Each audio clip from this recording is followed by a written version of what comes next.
Welcome to Process to Profitability, a podcast all about the tools and strategies you need to serve your clients and grow your small business, hosted by me, Samantha Mabe of Lemon and the Sea.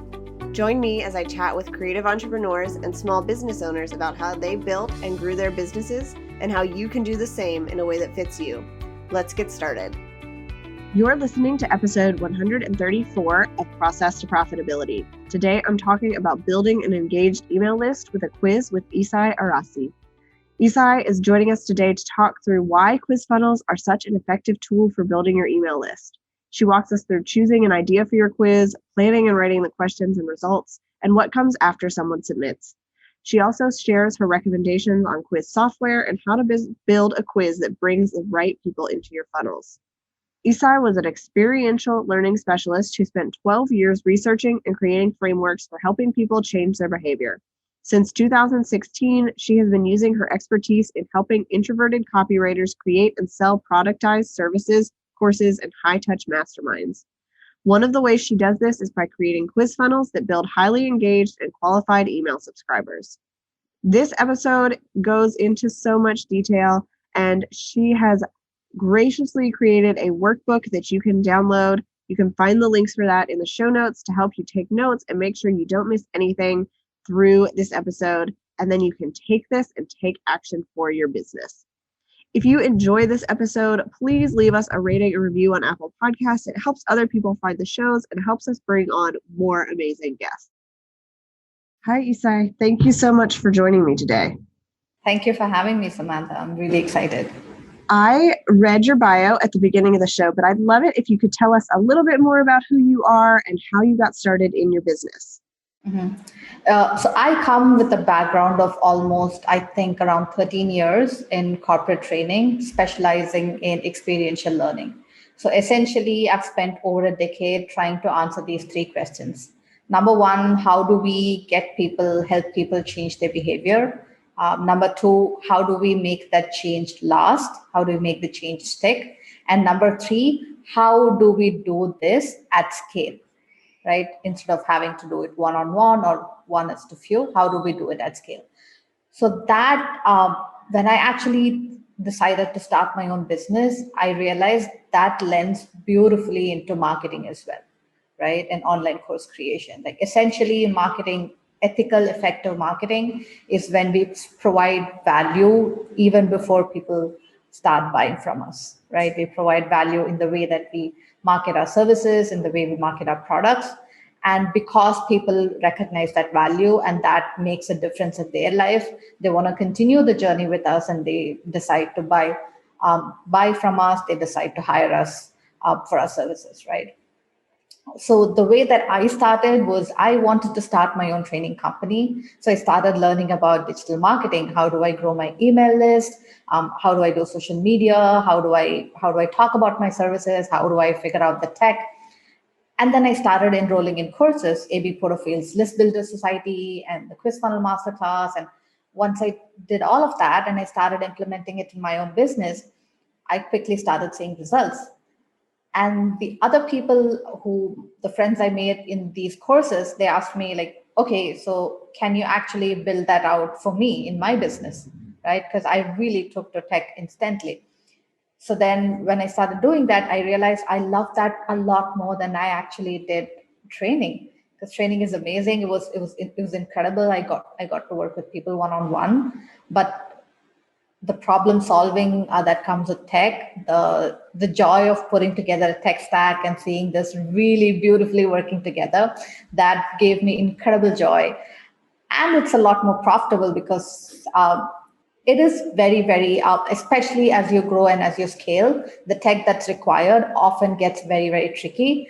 And that's essentially where I live. So I made a major pivot in my business and I haven't looked back since. It's been an incredible journey. And it's one of the reasons I love quiz funnels very much, because they differ very, very drastically from regular funnels, which tend to be linear, whereas quiz funnels have a lot of different complicated paths to them, which while on surface might look easy, it actually can be quite tricky to implement, which is why when I set up a quiz funnel, a big part of what I do is also test every path in the quiz to make sure it's being delivered properly. Awesome. I love that you really found something you love to do, which a lot of people don't want to do. A lot of people don't want to do the tech, and you found the joy in that and serve people in that way. I think that's awesome. Thank you. All right. So, as you mentioned, we're talking about quiz funnels today, and I'm excited for this topic because I think it's something we know works. We see working for other people, but we're just not sure how to do it. It's a lot of moving pieces. So let's start about talking about why they're such an effective tool for building an email list. Okay. So let me ask you this question. If I asked you to run every day for 6 hours, would you enjoy that? Would you want to do that? No. Right. So take anything else. If I asked you to sit and play chess for 6 hours, you probably wouldn't want to do that, right? But there are people who do certain tasks. We do it for hours and hours, and there are probably things in your life that you do, and you could just lose yourself doing those tasks without realizing how much time has gone by. For me, sometimes it's gaming, sometimes it's going for a walk, sometimes it's sitting and figuring out a tech solution, right? I could lose hours in that. So the kind of mistake we make is we think that we need to make things simple for people, right? If I want people to get on my email list, I need to simplify my process. I need to simplify my message, right? I need to make it really simple for people to take action, right? But even more than making it simple, you often realize that there are a lot of simple tasks that we don't do because they're boring, right? Look at how many things, like how many times have we sent in invoices late? How many times have we not sorted through our inbox? It's simple, we can do it, but it's so boring that we don't want to do it, right? So it's not about keeping things simple. So if you look at if you've heard of this theory called flow, and I will send you the link. We can put it in the show notes so people can actually check this book out. It talks about people do not want things to be simple. People want to be in a flow state. A flow state is where you have enough challenge, so the task is rewarding, the task feels meaningful, and you feel a sense of accomplishment in doing it. But it is not so difficult that you feel that it's overwhelming, or you feel anxious and you want it to stop, right? So the challenge is in keeping your call to actions within that flow state. People love being in a flow state. Remember the last time you actually sat down and created a bunch of content, it just flowed and you were on fire and you did that and you felt so good, right?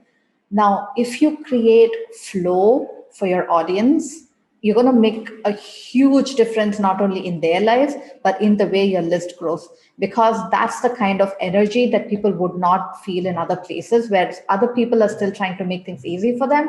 They will flock to you because you are keeping them in a flow state. So essentially that's what a quiz funnel does, as compared to other lead magnets, be it a PDF or an audio. All of that leads to a passive consumption, right? I download a PDF, but I probably don't even open it. Maybe I open it the day I downloaded it, but it just dies in my inbox, right? All of us have that. We have Yep. like 50 lead magnets that we have in our inbox that we never look at it again, and we forget about the person whose email list we joined, and then we open a random email thing. Who is this person and why am I getting their emails, right? Because it leads to passive consumption and people don't want to do that. Whereas quizzes are very, very active consumption. So the moment they're taking their quiz, they're repeatedly taking action with you, right? So that is the first part of why it's so effective. That from the get-go, people get accustomed to taking actions with you. So they associate you with somebody who can not only gets you to do things, but also gives you results, right? So they feel like, okay, she's the person for me, because look at that, just 10 minutes and I've already gotten so much value from you, right? So that is one part of it. The second part of why quiz funnels are such an effective list builder is it's very, very hard for people to resist quizzes because people like knowing about themselves, right? Look at that, like BuzzFeed quizzes, like what type of Friends character are you, which type of Office character are you, and what type of a Disney princess are you? I mean, we've taken idiotic quizzes that have they're completely meaningless, like what type of vegetables are you? We've taken that because we want to know, because it's about me, and I love knowing more about me, and I love talking about me, right? So it's that curiosity. People like knowing about themselves. People like talking about themselves. So it's an extension of that.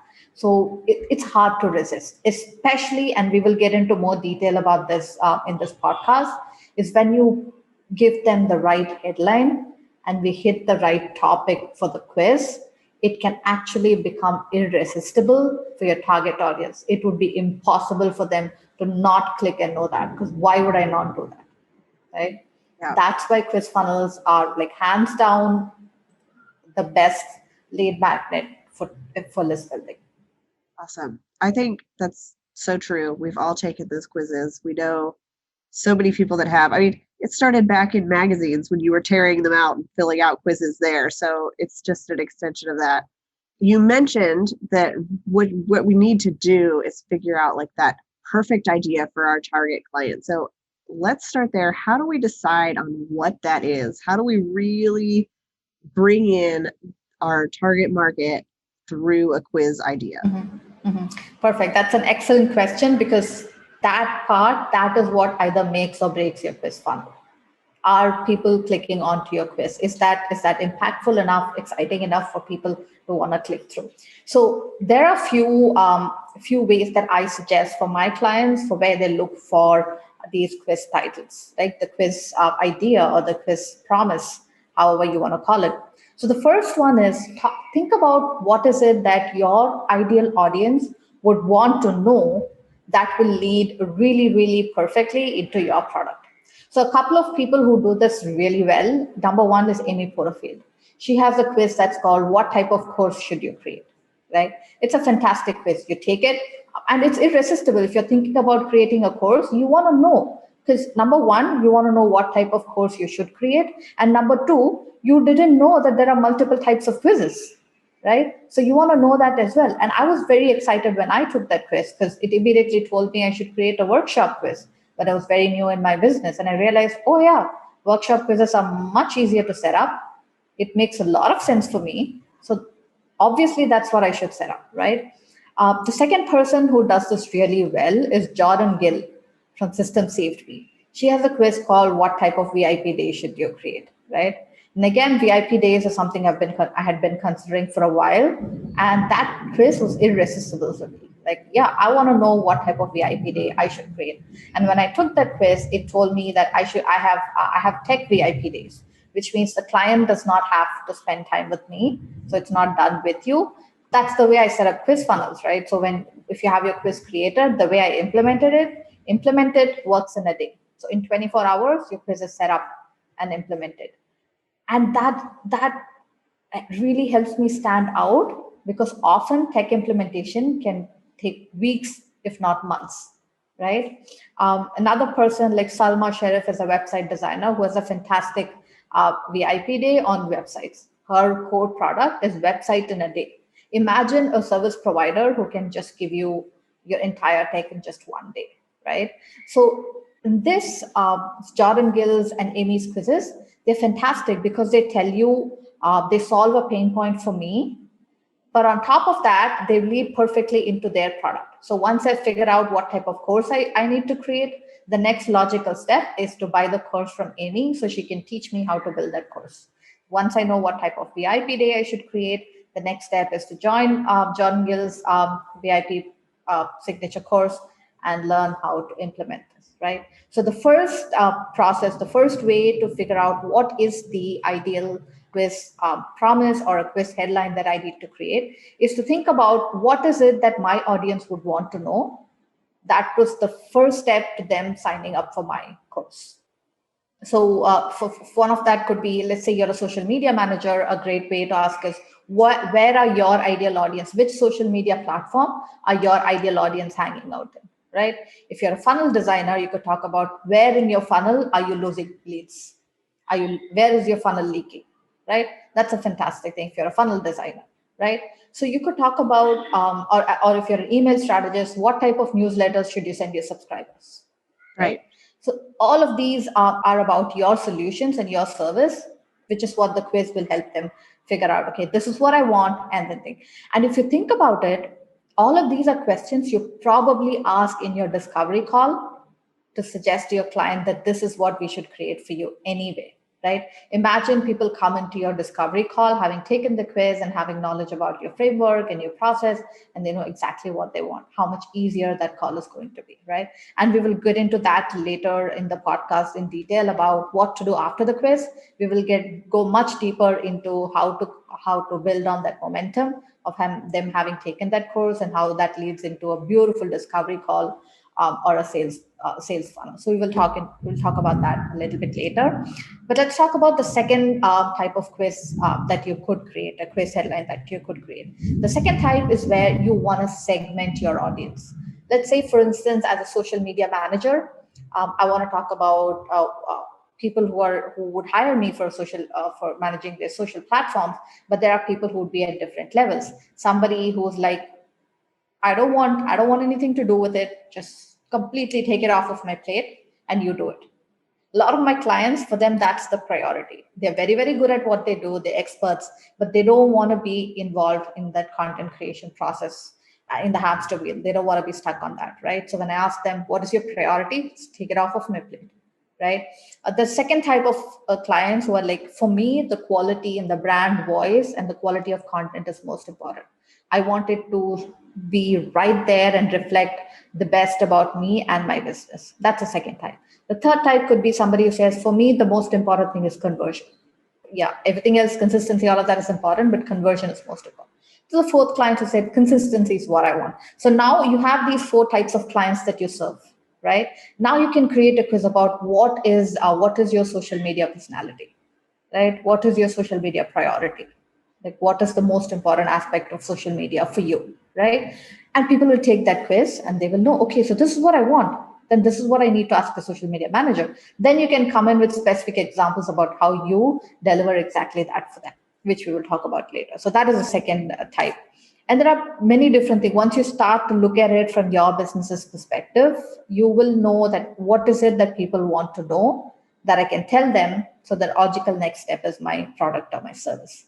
But a lot of people do this step well, but they don't do the next step well, which is why they fail. So the step one is where you figure out what you want your quiz to be about. And step two, and again, this is make or break for your quiz, is test the quiz hook, the quiz question. Like in a lot of these a lot of my clients, for us, when we actually decide that, okay, this is the quiz question that we really like, but we're going to test the other three as well, and we test it, like 60 to 70% of the time, it's the quiz hook that we do not expect that does really, really well. So we do not expect it. But so the most important thing for you to do once you figure out, okay, these are all the quiz questions that I want, these are all the quiz questions that I want to test, is to actually test it. Post it in Facebook groups, put it in your Instagram stories and poll your audience, test it with your peers who are serving the exact same audience, and take that result and then use that in your quiz and continue to test that quiz book. The second step is the most crucial step uh, for your quiz's entire quiz funnel success. And that's what a lot of people miss. And that's very, very important to do. Okay, so you're talking a little bit about questions here. So how many questions do we need to include in a quiz, and how many kind of options do we lead them to? Can we talk about like the kind of details of those two things? Absolutely. So the thing to remember is, most likely the person who's taking this quiz is doing it on their phone, probably during their break, or when they should be doing something really important, but it's tough, so they just picked up their phone and they're scrolling social media, or they're just scrolling their inbox and they come across your quiz and they're taking it. So most people will be taking it on their phone, and they will be taking it when they want some quick content to consume, which means your quiz cannot be something really elaborate. People will not complete it. The quiz will get abandoned. You want it to be long enough that it's meaningful, but not so long that it becomes tedious.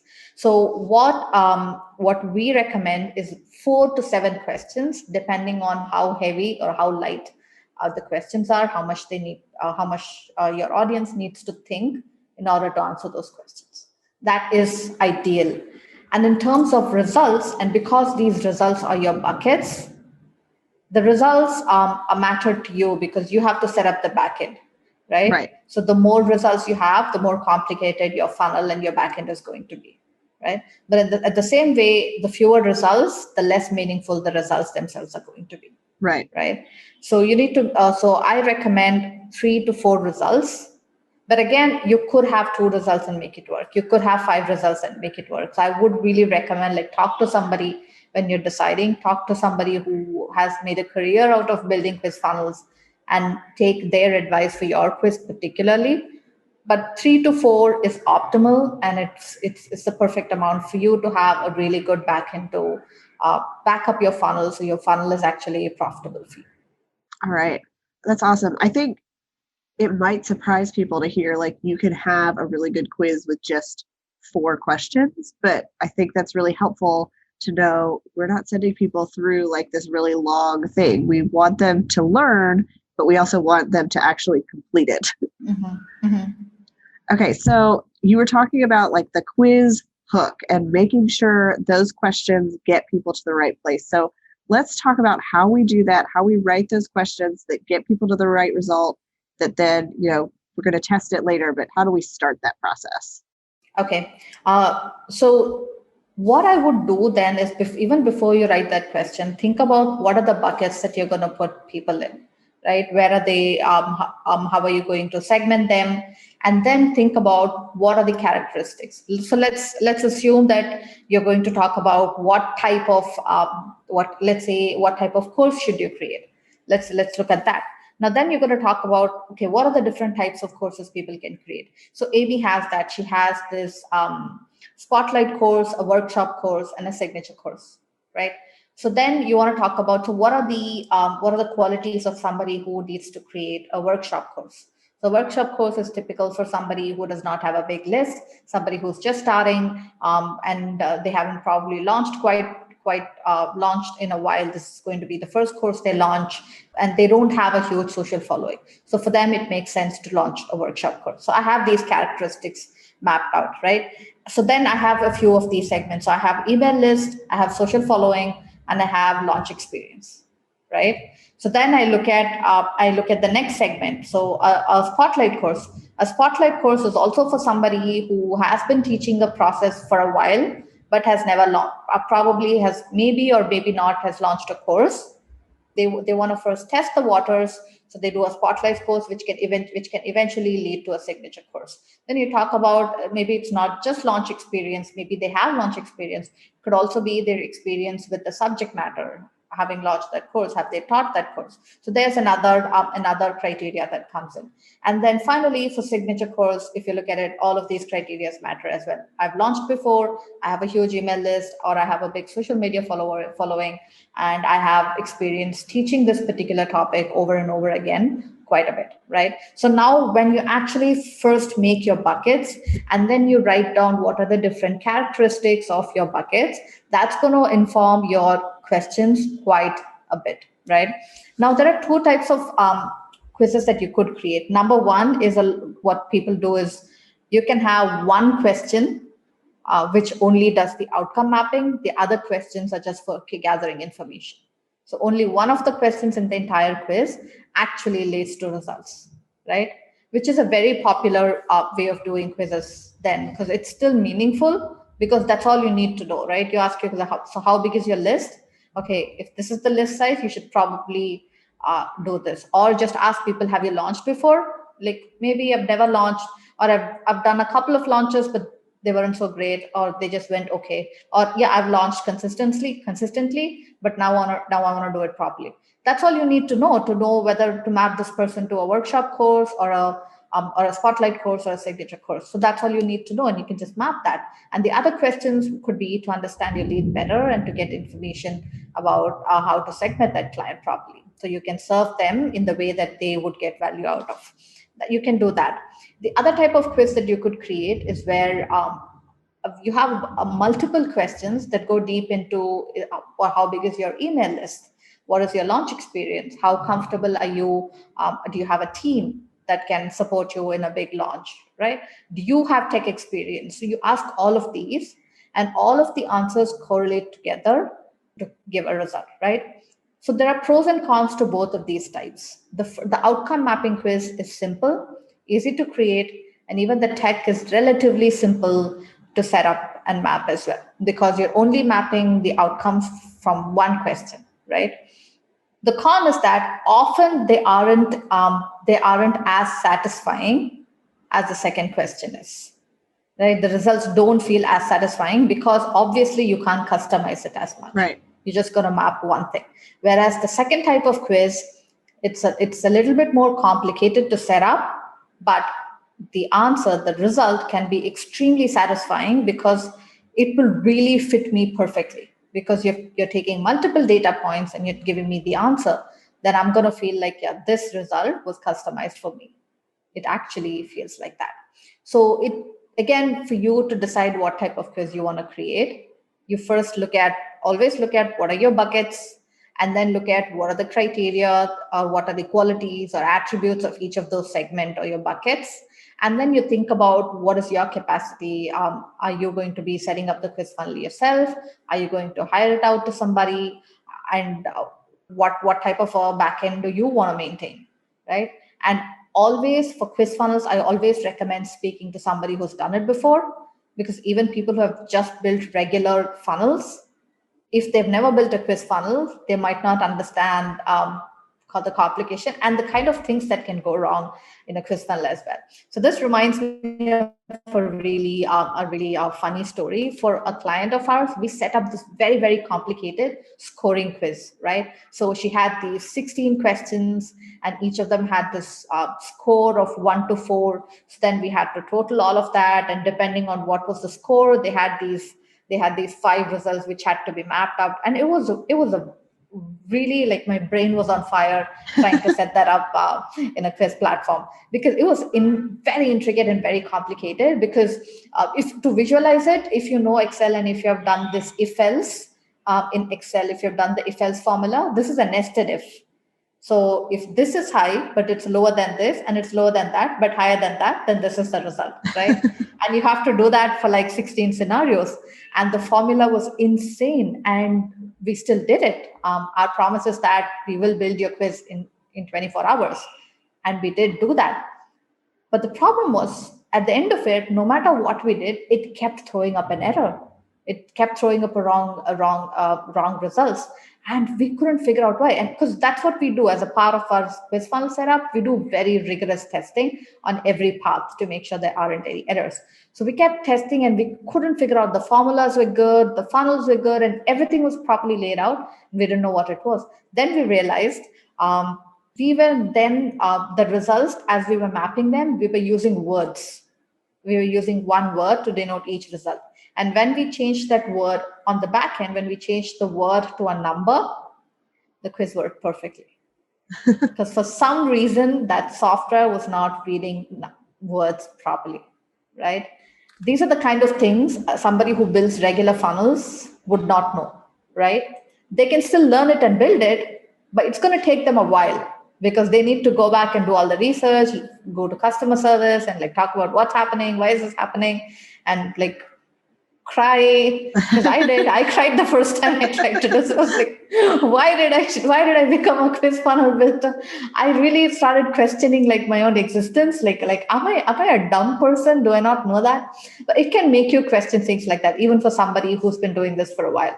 And we've been through all that, right? I've been through that. I've been doing it for a year. So I've been through all the painful parts. So when you give it to somebody who already builds it, they'll probably know when something breaks, they'll probably know what's wrong. They'll go fix it quickly. And which is why we can actually turn it around in 24 hours, because we know what to test, we know how to build it, and I have a team that does it, so we can do it effectively. So you have to remember that you have what is my goal with that quiz? What value do I want my email subscribers to get? What is the quality I want them to feel? So this particular client, she was very particular, saying, I don't want my quiz to feel like fluff. I want people to see actual value when they take that quiz. So even against our advice, she actually made it was a 16 question quiz, and it works for her.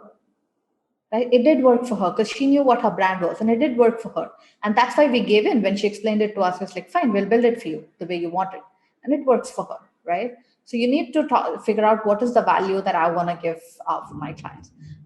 Easy hack that I would tell you is look at what your competitors are doing and do the opposite, right? If they are building simple quizzes, you build out like the most complicated thing. Because I'll tell you, if you make the quiz fun and if you make it interesting, people will still take it. People will still take a 16 question quiz because it's fun. And because they're in a flow state, they wouldn't even realize they're spending 10, 15 minutes doing that, right? So that's the process of doing it, deciding what questions to ask.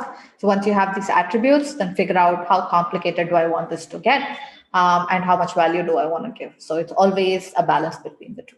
Yeah, that's so helpful to know, kind of think about the different results and what makes those groups of people, so that it's a whole lot easier to then write questions because you kind of know where they need to go, where they fit, instead of trying to come up with the questions and then make it fit into the people.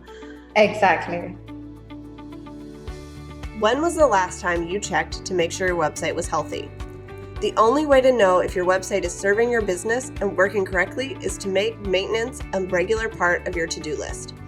I've created a maintenance guide at lemonandthesea.com/maintenance that will help you get a picture of how your website is performing, what's working and what isn't, and the things you can work on improving so that you can continue to show off your expertise and bring in more dream clients.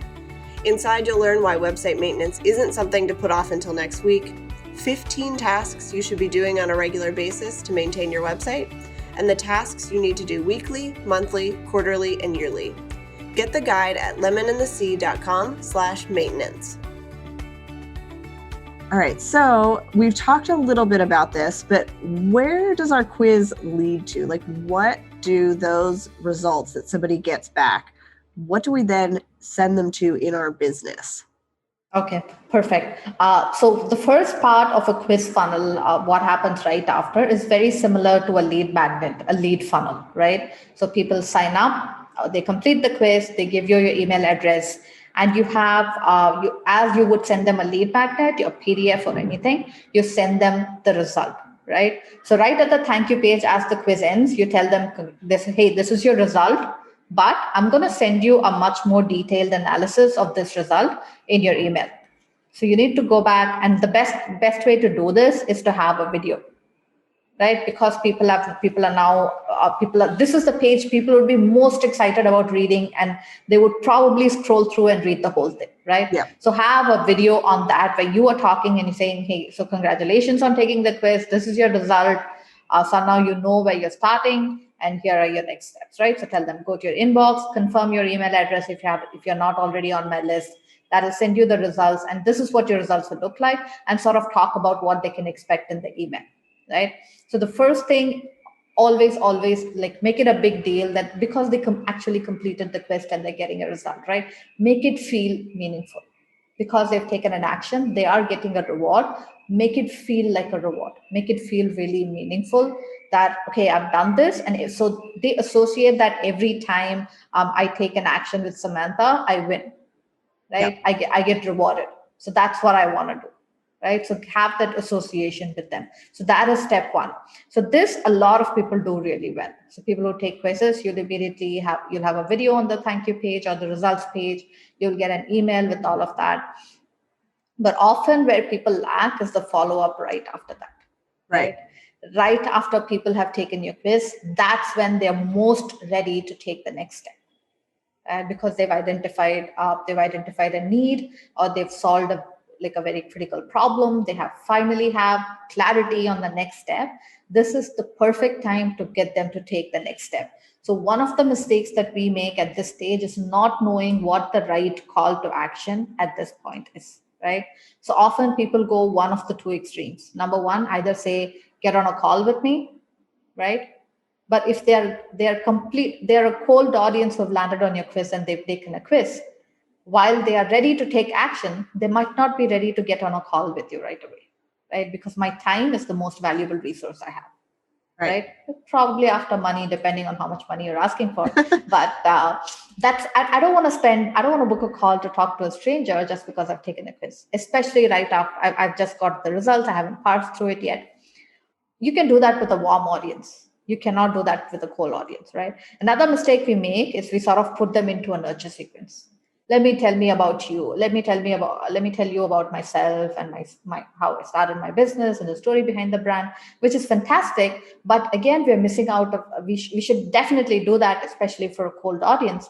But you should also give them an opportunity to take the right level of action.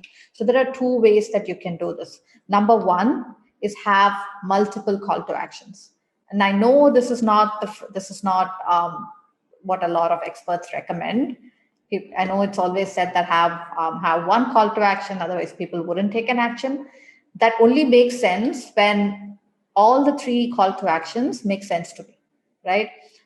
For instance, let's say that I know you build websites for your clients, Samantha. So let's say I'm a client who's thinking about a website, and you give me these options saying, do you want me to start your home page or your about page or your services page? Now that is click one of the three. Which do you want to build first, right? Now that it makes me hesitant because I do want all three, but if I click on services page, then I don't know if I'm going to miss out on a home page or what. Right. I don't know, right? So that's that kind of multiple call to actions you shouldn't have. But you could have potentially call to actions that say, number one, I'm ready to build my website. Just tell me how, right? Number two, can you give me can I learn about what type of website should I build? Right? So can I learn more about that? Give them a call to action for that. Or just tell them that, oh, I want to write it myself. I want to first write the content before building the website. Here is my low ticket offer, like my $47 cheat sheet on what elements go on your website. So you can write content based on that, right? So now that makes sense because depending on where I am in my journey for wanting a website, only one of those will make sense to me. Right. So identify those call to actions for your client. Right after they finish the quiz, now you know a lot more about them because you've properly segmented them through your quiz. So you can customize it for this result. So your quiz, for instance, let's say you are creating a quiz on what type of website should you create. For somebody, it could be like a one page. You just need the home page. You don't need a fancy website. For somebody, you need a website and a blog and you need the whole thing. Maybe somebody only needs like a simple 3-page website, like a home page, about page, and services page, which doubles down as their contact page, right? Or maybe for somebody who said you don't need a website, just build landing pages and sales pages.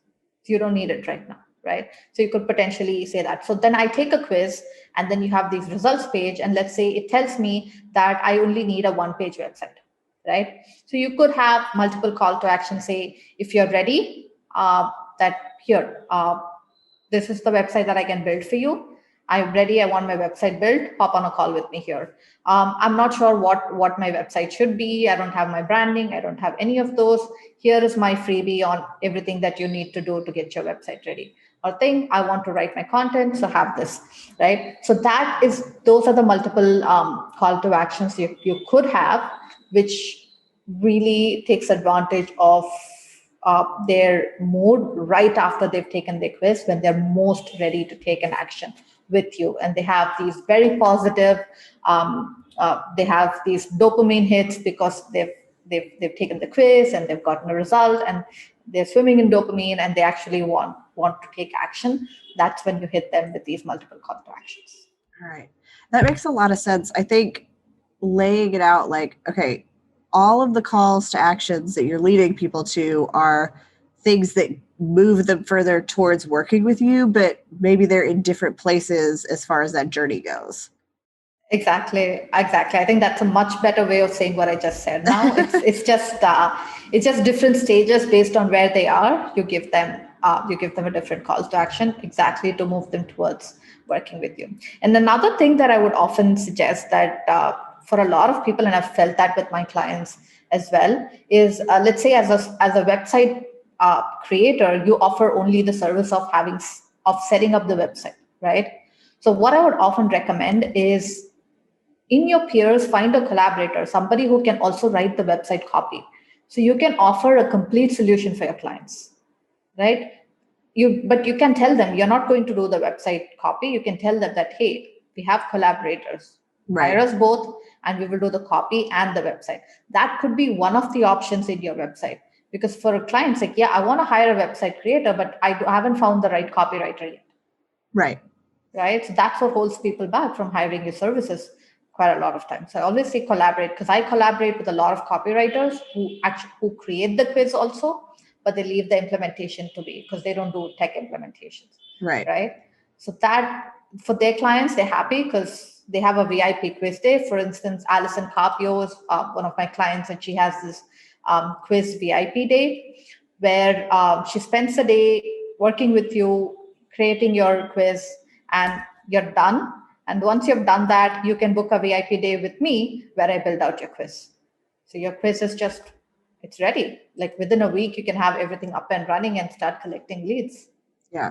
I actually really love that idea that you can send them to other people through these results, because you know that's still getting them to where they need to be.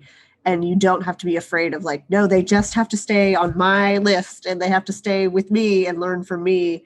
But really find those people you can collaborate with that are going to help them, because that's still serving and giving value. Exactly. And when all of us do that, it's just blue ocean, because there is no breadth of clients. Like clients, people who need services are everywhere. So once we actually build that, we're going to have all of us are going to grow, because our goal is to make sure our clients get the best value possible. All right. So we've got our quiz all set up. We have the results delivered.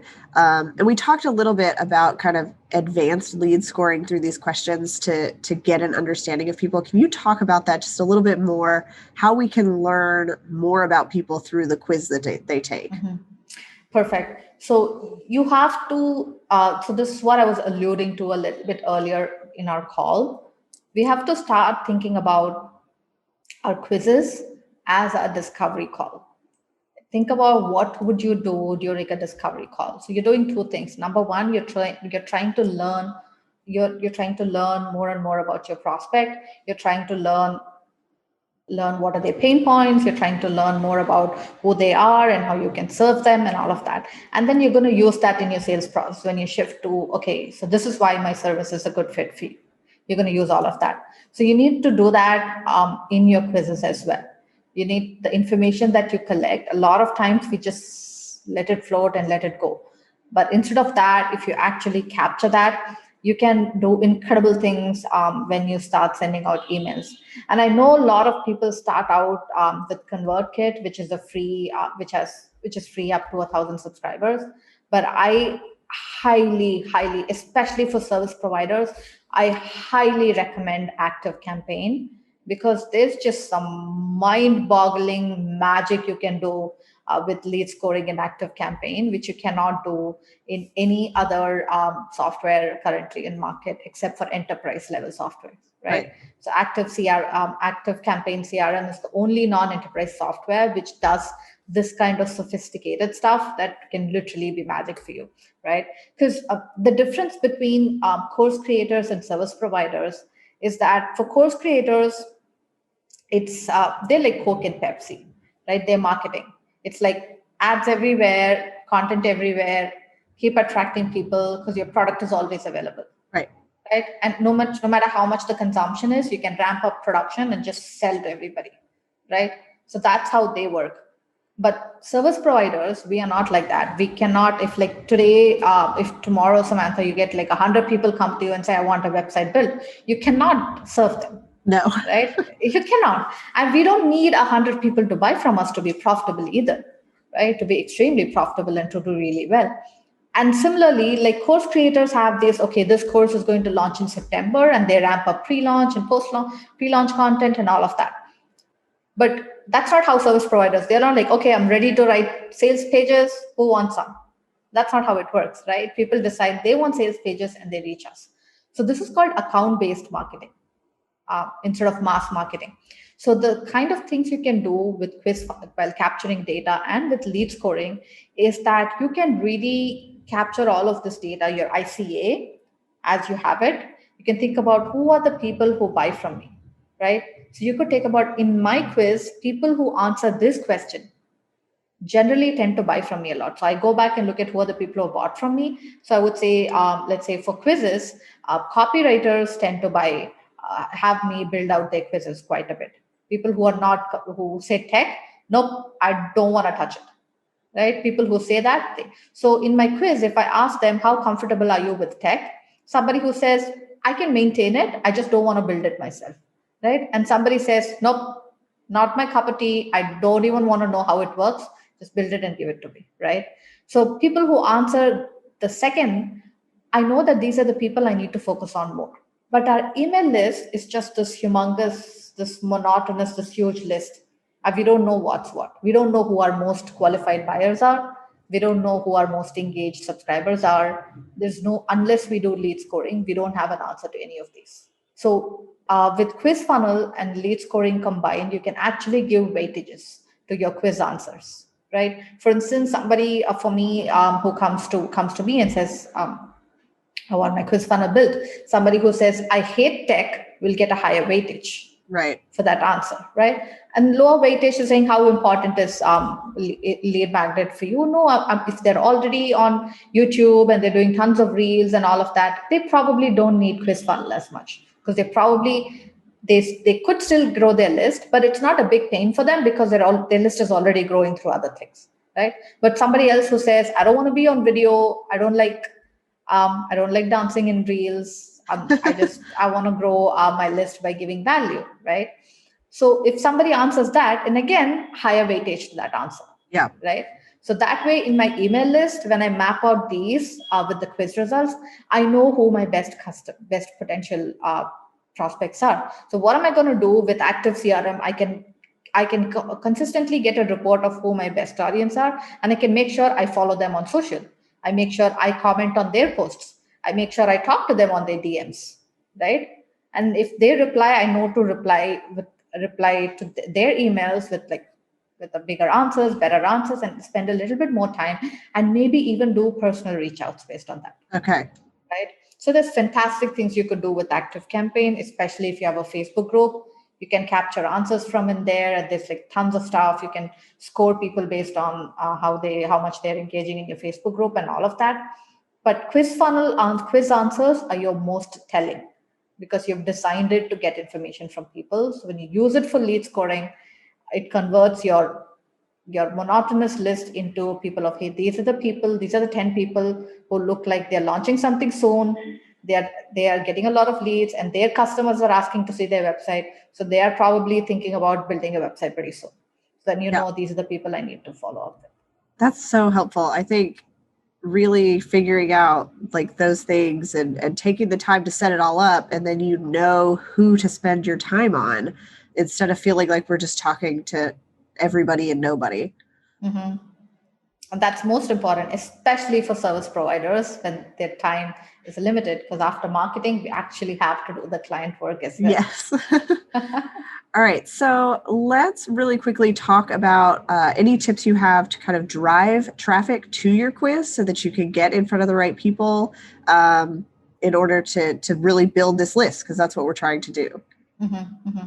So the best way to drive traffic to your quiz, number one, is to have your quiz, go back to the basics, have your quiz answer a very, very significant pain point, an expressed need, a need that people are already aware of and they want to know, right? So once you have that, some of the best places to promote your lead magnet, number one, obviously you have your basics of you promote it in your email, your newsletters, you put it in your link in bio, in your Instagram. But a couple of other really good ways to do that is number one, promote it in your stories, right? So the way people do it is, hey, I have a quiz, take it. No, you need to tell a story and you need to create that need with your audience before you're talking about your quiz funnel. So the way you would do it is like talk about, hey, have your clients and your potential prospects always wanted to know where your website is? or when it would it be up? Or have you actually not applied for a couple of really good fit opportunities because you don't have a website yet? Do you feel like overwhelmed thinking, I don't even know the first thing about what kind of website I should build?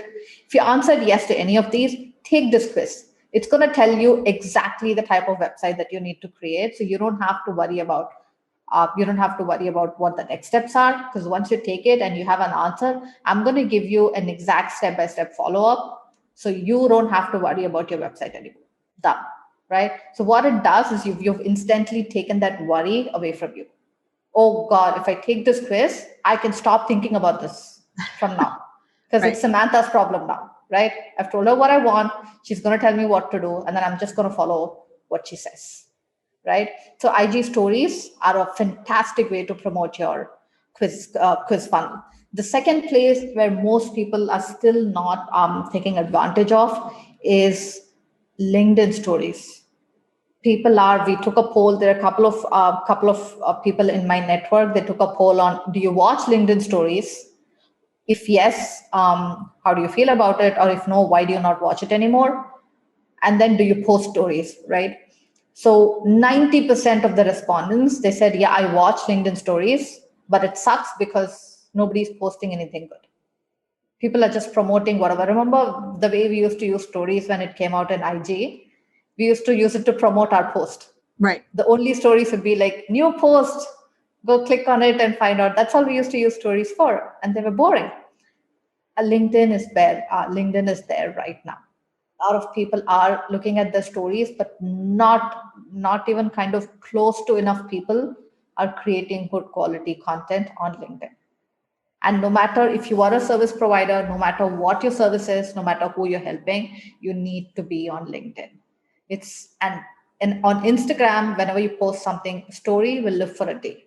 Yeah, you can put it on your highlights, but unless people are looking for something specific, they're not going to come and watch it. Your post will live for 24 hours, right? And if it doesn't get an engagement and doesn't get enough engagement in the first hour, it won't even live for 24 hours, right? Facebook page, your post dies from the second you post it, because nobody's going to see it. You won't see it in your feed after that, right? So your mom, and my mom, who probably engages with all the content that I create, even she doesn't see it if I post something on my Facebook page, right? It's just the algorithm is just geared that way. Yep. But on LinkedIn, a post can live for up to a week, depending on how much engagement it gets. So you're really, it's worth it for you to create an original post. And I don't mean take whatever you've posted on Instagram and post it on LinkedIn. Do not do that. Social platforms are different. Their algorithm is different. The way people consume content on that platform is different. So you have to post original content on that platform. But the good news is you can post it once a week and get away with it for now. Okay. Right. So definitely do that. And I'm not sure if I don't know if you've done it, Samantha, but I do it, and I'm noticing more and more people do that as well. When I follow somebody, when I feel like, oh, this person has something very interesting things to say, and when I follow them on Instagram, I actually go to LinkedIn and see what they're saying on LinkedIn. I follow them on LinkedIn, I follow them on Twitter, and I get on their email list because I want to know what they're saying. But most importantly, I want to consume their content in different formats. Right? But the mistake we make is when we are cross-posting, we post the same thing across all platforms. That does not add value to people. So you have to create original content for these platforms. And it is not that difficult as it sounds. It's really, really simple. So that's another thing that I do. Maybe it's a conversation for another day. It's about creating original pieces of content for multiple platforms. It's not that easy. I have an easy framework, which takes a 30-minute conversation, and I'm going to actually do that for this podcast as well. So maybe we'll have our listeners maybe follow this up on follow this episode up and just come check out our social platforms, because we're going to show them how we're going to take this one podcast episode and promote it across different platforms with original content on all of them. And it can be done. So when you publish a quiz funnel, you actually want to do that. You want to promote it on all your social platforms. You can schedule tweets on Hootsuite. You can schedule LinkedIn posts on Buffer. And there are platforms that support multiple social platforms as well. So you need to promote it on all of these different platforms with original content. Because right when it starts, because when your quiz is actually good, people will want to share it. Which brings us to the second place. Once you deliver the results, you want to have as a part of your call to action is to share this with somebody who would get value from it. Share this with a friend. You want to have that as a call to action because if your quiz is good, I know like copywriters are friends with other copywriters. Course creators are friends with other course creators. Website designers are friends with other website designers. That's just how it is, right? Because we learn with each other. So you want to ask them to share this with somebody, and it has to be a direct call to action to make it really easy for them to do so. Just one more thing that people often miss out is when you show them the result, give them something pretty that they can share on social. Okay. That will tell them, I took this quiz and this is what the quiz told me. And I'm really excited about it. Should give them something pretty they can share. If they can do that, that's when it clicks, and that's what leads to sometimes virality when you make people really want to share it without you having to ask for it outright. Yeah, I think that's great advice that a lot of times we forget is to ask people to share and then give them a really easy way to do that. And you're really only doing that work one time, but you Exactly. see a lot of results from it. Exactly. All right, so let's wrap up talking about some quiz software. So is there a quiz software that you recommend that you like for people? And then if you have multiples, like who might those be the right fit for? Okay, so there are a lot of quiz platforms out there, and I have worked on a ton of them, but there are only two platforms that I personally recommend. Number one is Interact. Interact is really, really good for people who want their quizzes to look pretty because they have a ton of templates and it's very user friendly. Your quizzes look pretty. It would look the way you want it to look, and you can set it up that way. The second platform that I recommend is Outgrow. Outgrow is it can handle really complicated quiz funnels really well. And the best part about Outgrow is they have a fantastic customer service team that are very, very responsive. If you run into something, they're going to get on a call with you and they're going to help you troubleshoot it, just like your own team, somebody you hired might actually do for you. Right? They're very responsive that way. These are the only two platforms I recommend. Lead Quizzes is good. Bucket.io is good. All of them are good. But for if you want to get your money's worth, the two that I recommend are definitely Interact and Outgrow. All right, perfect. And I think explaining kind of who each is for is really helpful. So we know based on the type of quiz we're making and what we need it to do, which software might work best. So as we wrap up today, we've covered a lot with quizzes. But if there's one thing you could recommend to a friend, business or not, what would that be? I would say read books. Read books, especially books outside your field. Flow theory, I found flow theory because I wanted to streamline my personal life. I wanted to have better experiences. I want to live a better life. And that's how I found flow theory. And it just completely changed the way I do my business. A lot of what I do in marketing comes from the kind of books that I read that are completely different. Another thing, for instance, now I recently watched Drive to Survive on Netflix, which is on Formula One racing. And now I watch racing, and I do that because those are people who operate on a very, very high level. They have to have incredible discipline, incredible amount of practice to be able to do what they do really well, right? So try and get exposure outside your particular field, because then you're going to get ideas that people in your field are not already doing. So you can come in with something completely different and stand out in your market. And really, books, there are multiple ways you can do that, but books are the easiest way because people will take all of their years of experience, condense it, and give it to you in the form of the book. And that can be, that's all you will need to really read to understand how to do some amazing things that they have spent years working on. All right. I love that advice. I think that's so helpful.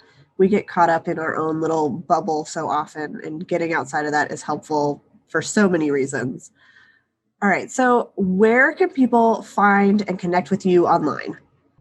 So I am on Instagram the most, but LinkedIn is my favorite platform. So I will put the link. So you can search for Esai Arasi, ESAIARASI, which is not something you would instantly understand or remember, but you can look for the link. I will send it to you, Samantha, put it in the show notes.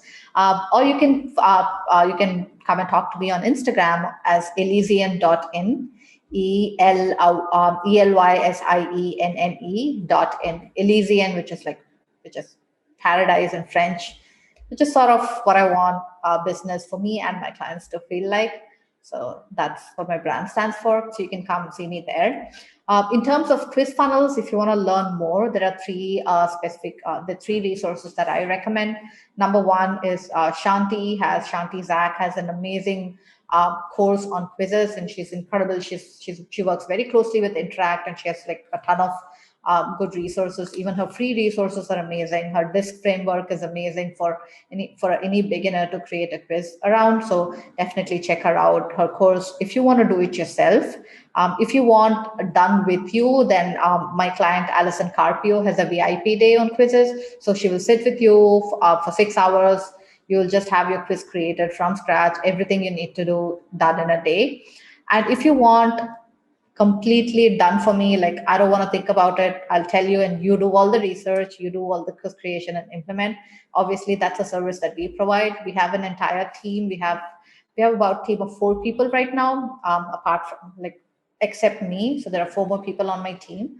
So we can get that done. And our specialty is VIP days. So we'll do a VIP day for your quiz creation and a VIP day for your quiz implementation. So there are no delays, and you get it quickly, and you can immediately start collecting leads. All right, awesome. I will link to all of those things that we've talked about and the people in the show notes so people can check that out and really figure out what kind of quiz is going to work for them and how they can start using this in their business. Thanks for listening to Process to Profitability. Please take a minute to leave an honest review in iTunes so that I can help more small business owners and creative entrepreneurs find the show.